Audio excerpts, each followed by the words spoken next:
সামনেই জামাই ষষ্ঠী, তো জামাইয়ের পাতে শাশুড়ি যদি এই রকম একটি রেসিপি পটলের দোলমার মতো তোমরা যদি পরিবেশন করতে চাও, তো দেখে নাও বন্ধুরা, আজ আমার রেসিপি হলো পটলের দোলমা। এটি একদম ট্র্যাডিশনাল একটা রেসিপি। তো আজ আমি শেয়ার করব পটলের দোলমা। নমস্কার বন্ধুরা, আওয়ার ফ্যামিলি নেস্ট আমার চ্যানেলে তোমাদের সবাইকে স্বাগত। আজ চলো সবাই মিলে তৈরি করি পটলের দোলমা। তো আমি এখানে দেখো কিছু পটল ভালো করে ধুয়ে পরিষ্কার করে নিয়েছি। তো পটলগুলো প্রথমে আমি কাট করে নেব এবং কাট করার পরেও আমি আরেকবার এগুলোকে ধুয়ে নেব। তো পটলের সামনের মুখের কাছটা কিছুটা আমি এরকম ছুরি দিয়ে একটু কাট করে নিচ্ছি এবং পটলের খোলাগুলোকে আমি এরকম ছুলে নেব। পটলের খোলাগুলো কেটে নেওয়ার দরকার নেই, ছুরি করে আস্তে আস্তে পটলের খোলাগুলো আমি ছুলে নেব। ছুলে নেওয়ার পর পটলগুলোকে আমি আরও একবার ভালো করে ধুয়ে নেব। তো দেখো সামনের দিকটা এইভাবে আমি কেটে নিয়েছি এবং পটলগুলোকে আস্তে আস্তে খুব সাবধানে ছুলে নিচ্ছি। পিছন দিকটাও সামান্য একটু আমি পটলটা কাট করে নেব।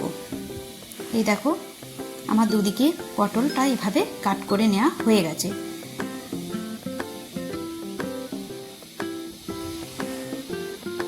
তো সবকটা পটল আমি ধুয়ে পরিষ্কার করে নিয়ে নিয়েছি। এবারে আমি একটা চামচ দিয়ে পটলের ভেতরের যে বীজগুলো আছে আস্তে আস্তে বার করে নেব। তো এরকম একটা চামচ নিয়েছি আমি। তো চামচ দিয়ে খুব সাবধানে পটলের ভেতর থেকে বীজগুলো বার করে নিতে হবে। ছুরি দিয়ে এটা করা যাবে না, এটা চামচ দিয়ে করতে হবে। ছুরি দিয়ে করলে পটলের গাটা কেটে যেতে পারে। তো এইভাবে চামচ দিয়ে ঘুরিয়ে ঘুরিয়ে পটলের মধ্যে থেকে বীজগুলো আমি সমস্ত বার করে নেব। বীজগুলো ফেলবো না, বীজগুলো আমি স্টাফিংয়ের কাজে লাগিয়ে নেব। তো দেখো আমার পটলের ভেতর থেকে বীজগুলো বার করা হচ্ছে।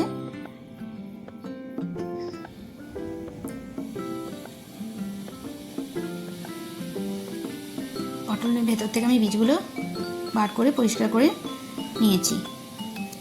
এরকম সব কটা পটলই আমি ভেতর থেকে বীজগুলো বার করে নেব। পটলগুলো আমার সব বীজ বার করা হয়ে গেছে। একটা বাটির মধ্যে দেখো একটা বাটির মধ্যে আমি পটলের বীজগুলো নিয়ে নিয়েছি। এবার আমি পটলগুলো একটু নুন হলুদ মাখিয়ে কিছুক্ষণ রেখে দেব এবং যে বীজগুলো ছিল তার মধ্যে একটা কাঁচা লঙ্কা দিয়ে আমি বীজগুলো বেটে নেব। আর একটা বাটিতে আমি কিছু কাজু আর একটু সাদা তিল নিয়েছি। এখানে তোমরা পোস্ত বা চারমগজ নিতে পারো, 1 চামচ নিলেই যথেষ্ট। আর একটু আমি ছানা নিয়েছি। আমি এটা একদম নিরামিষভাবে পটলের দোলমাটা রান্না করব এবং যে স্টাফিংটা দেব এটা আমি একদম নিরামিষ স্টাফিংই দেব। আর একটা বাটিতে আমি একটু মশলা তৈরি করে নেব। মশলা তৈরি করার জন্য প্রথমে আমার লাগবে 1 চামচের মতো আদা আর লঙ্কা বাটা। খুব সামান্যই এই মশলাটা লাগবে, খুব বেশি মশলা দেওয়ার দরকার নাই। এর মধ্যে আমি দেব একটু কাশ্মীরি লঙ্কার গুঁড়ো আর একটু হলুদ গুঁড়ো।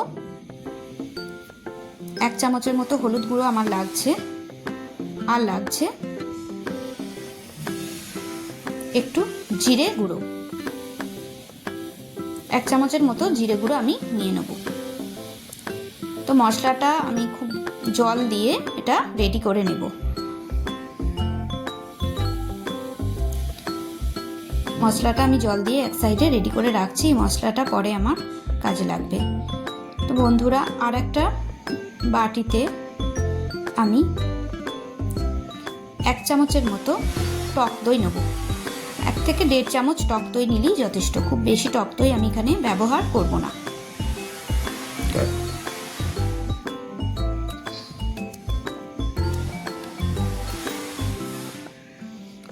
অন্যদিকে দেখো বীজটা আমার বাটা হয়ে গেছে। আমি মিক্সি জারের মধ্যে বীজটা বেটে নিয়েছি। এরকম বেটে নিয়েছি, খুব যে পেস্ট করতে হবে তার দরকার নেই, এরকম পেস্ট করলেই হবে। তো আমি কড়াইয়ে প্রথমে স্টাফিংটা তৈরি করে নেব।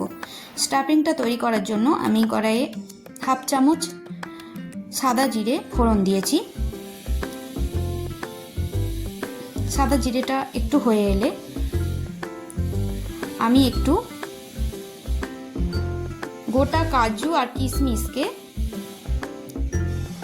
কুচিয়ে এর মধ্যে দিয়ে দেবো। সেটা আমি প্রথমে দেখাইনি, তো এখন আমি এই ফোড়নটার মধ্যে একটু কাজু আর কিশমিশ সামান্যই কুচিয়ে একটু দিয়ে দিচ্ছি। পটলের দোলমা রেসিপিটি খুবই পুরনো দিনের একটি রেসিপি। এই রেসিপিটির সঙ্গে তোমরা ভাত, রুটি, পোলাও পরিবেশন করতে পারো। ঠাকুরের ভোগের সঙ্গেও এই রেসিপিটি খুব ভালো যায়। এখন পটলের সময়, তাই বাজারে পটল খুবই অ্যাভেলেবেল। তো এই সময় তোমরা পটলের এই রেসিপিটি ট্রাই করতে পারো। এবং সামনেই যেহেতু জামাই ষষ্ঠী আসছে, তাই জামাই ষষ্ঠীতে জামাইয়ের পাতে তোমরা এই রেসিপিটি কিন্তু দিতে পারো। একদম অন্যরকম একটি রেসিপি। তো এর মধ্যে আমি প্রথমে পটলের যে বীজ বাটাটা ছিল সেটা প্রথমে দিয়ে দিলাম। একটু নাড়াচাড়া করে জলটা শুকিয়ে নেব। অনেকে এই রেসিপিটিতে চিংড়ি মাছ দিয়েও স্টাফিংটা করে, সেটা আমিষের ক্ষেত্রে। তো আমি এখানে সম্পূর্ণ নিরামিষভাবেই রান্নাটা করেছি। অন্য একদিন আমি তোমাদের চিংড়ি মাছ দিয়ে যে স্টাফিংটা হয় সেটা দেখাবো। তো আজকে আমি একদম নিরামিষভাবেই এই রান্নাটা করেছি। এর মধ্যে আমি 1 চামচ হলুদ গুঁড়ো দিয়ে দিলাম, আর দেব একটু গরম মশলা। শাহি গরম মশলার গুঁড়ো আমি এখানে ছড়িয়ে দিলাম, খুব সামান্যই দেব, খুব বেশি আমি দেব না এখন। তো একটু জলটা শুকিয়ে এলে এর মধ্যে আমি যে ছানাটা ছিল সেই ছানাটা এর মধ্যে দিয়ে দেব। ছানাটা আমি একটু হাতে করে ম্যাশ করেই দিচ্ছি, একটু হাতে করে গুঁড়ো করে আমি ছানাটা এর মধ্যে দিয়ে দিলাম। তোমরা ইচ্ছা হলে পনিরকে গুঁড়ো করেও দিতে পারো, সেক্ষেত্রেও খুব ভালো হবে। খুব সামান্য তেলই এটা আমি তৈরি করব। তো একটু জলটা শুকিয়ে আসতে থাকছে। এর সময় আমি স্বাদ মতো লবণ দিয়ে দিলাম, যে যেরকম পছন্দ করে। তো এখানে আমি স্বাদ মতো লবণ দিয়ে দিচ্ছি, আর দেব স্বাদ মতো চিনি। চিনিটা আমি 1/2 চামচের মতো দিলাম। খুব এখন চিনি দেওয়ার দরকার নেই, যেহেতু এখানে একটু ছানা দেওয়া হয়েছে। এটা একদম নিরামিষ রান্না, তো টেস্টের ব্যালেন্সের জন্য একটু মিষ্টি দিতেই হয়। দেখো আমার স্টাফিংটা কিন্তু একদম রেডি হয়ে গেছে। একটু শুকনো শুকনো করে স্টাফিংটা করতে হবে। স্টাফিংটা যেন একটু শক্ত শক্ত শুকনো শুকনো টাইপের হয়, না হলে পটলের ভেতর থেকে বেরিয়ে চলে আসবে। তো স্টাফিং আমার একদম রেডি। অন্যদিকে আমি কড়াইয়ের মধ্যে 2 চামচের মতো সর্ষের তেল দিয়ে তাতে পটলগুলো দিয়ে দেবো। গ্যাস কমানো থাকবে। এখন পটলগুলো আমি একটু হালকা চাপা দিয়ে ভেজে নেব। ঢাকা চাপা দিয়ে পটলগুলো হালকা ওপরটা ভেজে নিতে হবে। খুব বেশি যে পটলগুলো ভাজার দরকার আছে তা নয়, পটলগুলো হালকা আমি চাপা দিয়ে ভেজে নেব। তো বন্ধুরা, তোমাদের যদি আমার এই রেসিপিটি ভালো লেগে থাকে অবশ্যই একটা লাইক দিয়ে যেও এবং কমেন্ট করে জানিও তোমাদের কেমন লাগলো। আর বন্ধুদের সঙ্গে একটু শেয়ার করো, কারণ সামনে বাঙালিদের একটা জামাই ষষ্ঠী আসছে। তো অনেককেই তুমি শেয়ার করে দেখাতে পারো এই রেসিপিটি। আর নতুন বন্ধু হলে আমার চ্যানেলটা সাবস্ক্রাইব করে দিও। তো দেখো পটলগুলো আমি তুলে নিয়েছি। পটলগুলো একটু ঠান্ডা হলে আমি স্টাফিংটা এর মধ্যে ভরে দেবো। আস্তে আস্তে হাতে করেই ভরবো, চামচে করে আমি ভরবো না। পটলগুলো কিন্তু একটু ঠান্ডা করতে হবে। ঠান্ডা করার পর আমি স্টাফিংটা এর মধ্যে আস্তে আস্তে ভরে দিয়েছি। খুব মুখ ভর্তি করে আমি কিন্তু পটলের ভেতরে স্টাফিংটা ভরিনি, একটু ফাঁকা করেই ভরেছি, কারণ যখন আমি সেদ্ধ করব স্টাফিংটা বেরিয়ে আসতে পারে। তো মুখগুলো বন্ধ করার দরকার নেই। তো সেই তেলের মধ্যে যেটুকু তেল ছিল ওই তেলের মধ্যেই আমি সাদা জিরে ফোড়ন দেব। সাদা জিরে সামান্য একটু সাদা জিরে আমি ফোড়ন দিয়েছি। তো এর মধ্যে আমি দিয়ে দেব 2 কাঁচা লঙ্কা। যে মশলাটা করে রেখেছিলাম ওই মশলাটা আমি এর মধ্যে দিয়ে দিলাম।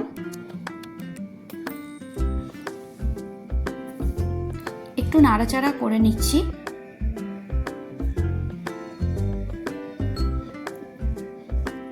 যখন একটু তেল ছেড়ে আসবে তখন এর মধ্যে আমি যে কাজু বাটাটা ছিল ওটা দিয়ে দিচ্ছি, কাজু আর যে সাদা তিল বাটা ছিল ওটা দিয়ে দিচ্ছি।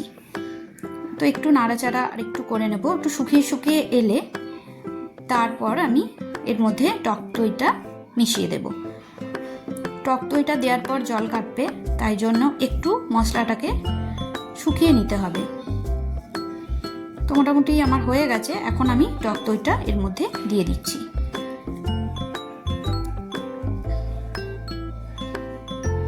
একটু নাড়াচাড়া করে নেব এবং গ্যাসটা, টক দই যখন দেবে অবশ্যই গ্যাসের আঁচটা কমিয়ে রাখতে হবে, না হলে টক দই ছেড়ে আসতে পারে এবং কেটে যেতে পারে। তো দেখো মোটামুটি আমি একটুখানি নাড়াচাড়া করে নিচ্ছি।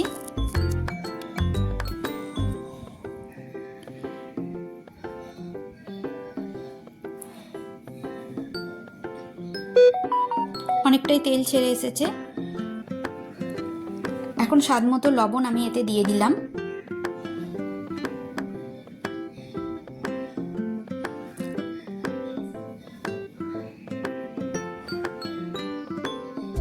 আর দিচ্ছি স্বাদ মতো মিষ্টি। টেস্টের ব্যালেন্সের জন্য মিষ্টি দিতেই হবে, কারণ এখানে টক দই দেওয়া হয়েছে এবং এটি একটা নিরামিষ পদ। তো ওটা মোটামুটি আমার মশলাটা একদম তৈরি হয়ে গেছে। এখন আমি মিক্সির বাটি ধোয়া যে জলটা ছিল ভালো করে ধুয়ে আমি এতে দিয়ে দিচ্ছি। পটলগুলো সেদ্ধ করার জন্য জল যথেষ্ট দিতে হবে, খুব বেশি দেওয়ার দরকার নেই। তো কিছুটা জল আমি দিয়ে দিলাম। এখন আমি পটলগুলো আস্তে আস্তে এর মধ্যে দিয়ে দেব এবং পটলগুলোকে 5-7 মিনিটের জন্য এক পিঠটা সেদ্ধ করতে দেব। তো পটলগুলো দেওয়া হয়ে গেছে, আর একটু জল আমি এতে অ্যাড করে দিচ্ছি।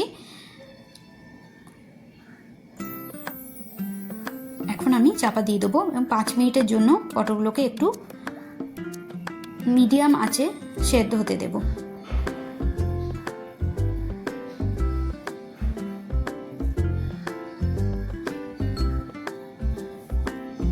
পাঁচ মিনিট পর ফিরে এলাম।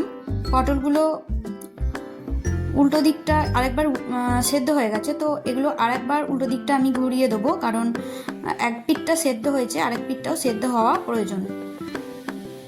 পটলগুলোকে খুব ভালো করে সেদ্ধ করে নিতে হবে, কারণ পটলগুলো আমি ছুলে নিয়েছি, খোসা ছাড়ানো নেই, তাই পটলগুলো একটু শক্তই থাকবে। তো পটলগুলোকে আমি আরেকবার উল্টে পাল্টে 5 মিনিটের জন্য আরেকবার ঢাকা দিয়ে সেদ্ধ হতে দেব। দেখো আমার কিন্তু পটলের দোলমা একদম রেডি হয়ে গেছে। মশলার জলটা অনেকটা শুকিয়ে এসছে। এই মুহূর্তে আমি একটু শাহি গরম মশলা আর একটু ছড়িয়ে নিচ্ছি।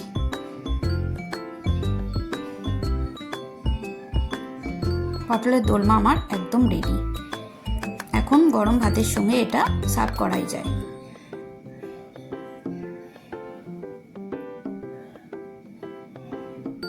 তো বন্ধুরা দেখো পটলের দোলমা আমি নিয়ে নিয়েছি সার্ভ করার জন্য। তোমাদের কেমন লাগলো অবশ্যই জানিও। পরবর্তী ভিডিওতে আবার দেখা হচ্ছে। আজ তাহলে এই পর্যন্ত, নমস্কার।